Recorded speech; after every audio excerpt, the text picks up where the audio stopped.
আসসালামু আলাইকুম। চাঁদা নিলে পুরস্কার আর ধরা পড়লে বহিষ্কার, এটাই আমাদের সমাজের রীতি, তাই নেই কি? ভাইরাল হলে গ্রেপ্তার, এটাই জাতীয় স্লোগান হিসেবে পরিণত হচ্ছে। মনে হয় আজকের পর থেকে এই কথাটি বলছেন শায়েখ চরমনাই সাহেব।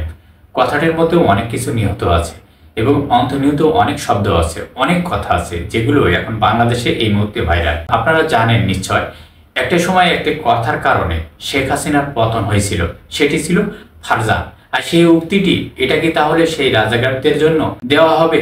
তারপরে সেই স্লোগান হয়ে উঠছিল, আমরা কে তুমি কে, রাজাকার রাজাকার, কে বলেছে স্বৈরাচার স্বৈরাচার। আর সেই একটি স্লোগানে আর একটি রাষ্ট্রকে বদলে দিয়েছে, একটি সরকারকে পতন ঘটিয়েছিল।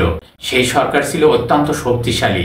আজকের বাংলাদেশের অবস্থাও এর চেয়ে কম কিছু নয় মনে হচ্ছে। কারণ কি, দেখুন যেভাবে বাংলাদেশের অবস্থা, জায়গায় জায়গায় মিছিল হচ্ছে বা মিছিল বের করছে গতকালকের এবং আজকে কতটুকু হবে সেটা বোঝা যাবে দিন শেষে। কিন্তু জায়গায় জায়গায় ছাত্ররা নেমে এসেছে, স্কুল কলেজের শিক্ষকরা রাস্তায় নেমে এসেছে। ঢাকা ইউনিভার্সিটির ছাত্রদলও তারাও বলছে আমরা বিচার চাই। এমনকি ছাত্ররা ঢাকা ইউনিভার্সিটির ছাত্রদল শাখার মিছিল করছে, আমরা এটার বিচার চাই। যদিও অনেক নেটিজেনরা বলছে এটা তো সেই আবরার হত্যার সময় যে মিছিলটি হয়েছিল আওয়ামী লীগের সময়, সেই ছাত্রলীগ নেমে গিয়েছিল বুয়েটের আমরা আবরার হত্যার বিচার চাই। তাদের দলের মানুষ খুন করেছে, আবার তারাই বিচার চায়, তারপর তারাই খুনের বিচার চাচ্ছিল। আর এই যে ছাত্র দলের সেই মিছিল গতকালকে ঢাকা ইউনিভার্সিটি হয়েছে, এটা কি সেই রকম পথ অবলম্বন করছে কিনা অনেকেই ধারণা করছে। কিন্তু সাধারণ জনগণ বিভিন্ন জায়গায় বিভিন্ন শহরে মিছিল বের করছে। যারা ছাত্র সমাজ তারা এই হত্যার বিচার চায়। এর মধ্যে সাধারণ মানুষ এখনো পর্যন্ত সেইভাবে মিছিলে সামিল হতে আমরা দেখি নাই। তবে হয়তো আজকে বা কালকের মধ্যে সেটা আমরা দেখতে পারবো। মানে একটি কেমন যেন গুম ভাব, কেমন যেন একটি বিদ্রোহী, মানুষের মনে একটি ঘৃণা জন্মাইছে এই বিএনপির প্রতি হঠাৎ করে এই 40 ঘন্টার মধ্যে ঝা হয়ে গেল। এটার পিছনে কি কেউ আছেন? হ্যাঁ, অনেকেই বলছেন এ নাকি বিএনপিকে নিচু করার জন্য একটা নতুন পলিটিক্স বা মেকানিক্যাল গেম খেললো। এই চরমনাই পীর সাহেব বা হেফাজত আন্দোলন বা ইসলামী আন্দোলন, জামাত ইসলাম বা ছাত্র শিবির, এনসিপি করছে কিনা বিচারের ভার আপনারা হিসাব করে দেখেন। আপনাদের তো পরিষ্কার দেখা যাচ্ছে যে চরমনাই পীর সাহেব শুধু একটি বয়ান দিয়েছিলেন, একটি মিটিং করেছেন। উনি তো কোথাও বলেননি আপনারা রাস্তায় নেমে আসুন, আপনারা এর বিরুদ্ধে আন্দোলন গড়ে তুলুন। এগুলো চলতে দেওয়া যাবে না।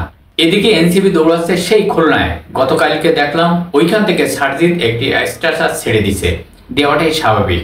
এত বড় ঘটনার পর একটি দল একজন মুখ্য সচিব যদি কোনো রকম স্ট্যাটাস না দেয়, সেটাও তো ঠিক নয়। আমরা জামাতের আমির ডক্টর শফিকুর রহমানের কোনো বয়ান এখনো পর্যন্ত শুনিনি, তবে বিএনপির অনেক বয়ান শুনেছি। ফখরুল ইসলাম আলমগীর সাহেব বলছেন এটা তাদের দলের কেউ নয়। হাস্যকর ব্যাপার, সমস্ত কথাবার্তা বলা হচ্ছে বিএনপি থেকে। এদিকে ধুরু সাহেব বলছে নির্বাচন দিয়ে দেন, সব ঠিক হয়ে যাবে, নির্বাচন দিয়ে দিলে সব ঠিক হয়ে যাবে। কিন্তু সমস্ত হাস্যকর কথাবার্তা বলছে বিএনপি উচ্চ শ্রেণীর নেতৃবৃন্দ, মানুষগুলো। এখন মানুষ শুধু হাঁটছে না, এখন বিএনপিকে সিসি করছে। আজকে তারেক রহমান সম্পর্কে যে ধরনের স্লোগান দিচ্ছে, বাজারে উঠছে, এটা কি আমরা গত 6 দিন আগে ভেবেছিলাম যে তারেক রহমানের ইমেজটা এভাবেই নষ্ট হয়ে যাবে? কি সব বিশ্রী স্লোগান, যেগুলো বলা যায় না, ভাষায় প্রকাশ করা যায় না, আজ মিডিয়াতে সামনে এসে স্লোগান দিচ্ছে বিএনপিকে নিয়ে। এই 40 ঘন্টার মধ্যে সবকিছু যেন উল্টে গেল। আগামী 24 ঘন্টার মধ্যে আরো কত কিছু উল্টে যাবে দেখতে পারবেন। একমাত্র আল্লাহ ছাড়া কেউ বলতে পারবে না। এখন অনেকেই অনেক ধরনের কথা বলছে।